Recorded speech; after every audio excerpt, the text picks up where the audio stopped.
नमस्कार, मी सोनल महाडिक. लाईव्ह जागरूक वसईमध्ये आपण सर्वांचं स्वागत आहे. वसई विरार भाजपा जिल्हाध्यक्ष कोण होणार? पहिली यादी जाहीर झाल्यानंतर कार्यकर्त्यांमध्ये औत्सुक्य. भाजपाने पक्षाच्या जिल्हाध्यक्षांची निवड करताना यावेळी प्रत्यक्ष मतदान प्रक्रिया अवलंबली होती. पक्षाने मताधिकार दिलेल्या पदाधिकारी व लोकप्रतिनिधींना पसंती क्रमानुसार 3 नावं जिल्हाध्यक्ष पदासाठी सुचवायची होती.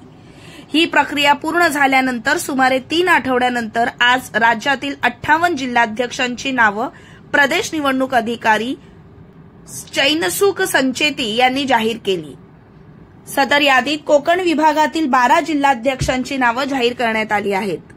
त्यात वसई विरार शहर जिल्हाध्यक्षांचं नाव जाहीर करण्यात आलेलं नाही. वसई विरार जिल्ह्यासह राज्यातील 20 जिल्ह्यांच्या अध्यक्षांची नावं पुढील आठवड्यात पक्षाकडून जाहीर करण्यात येणार असल्याची माहिती प्रदेशाध्यक्ष चंद्रशेखर बावनकुळे यांनी दिलेली आहे. त्यामुळे वसई विरार जिल्हाध्यक्ष कोण होणार याबाबत पक्षाच्या कार्यकर्त्यांमध्ये औत्सुक्य आहे. वसई विरार जिल्हाध्यक्ष पदासाठी इच्छुकांमध्ये श्याम पाटकर, शेखर धुरी, महेंद्र पाटील, किरण भोईर, राजू म्हात्रे, प्रज्ञा पाटील, जोगेंद्र प्रसाद चौबे, विश्वास सावंत, मनोज पाटील, उत्तम कुमार, जेपी सिंग, सचिन परेरा, अभय कक्कड, विजेंद्र कुमार, संजय पांडे आदी नावं चर्चेत असल्याची माहिती उपलब्ध होत आहे.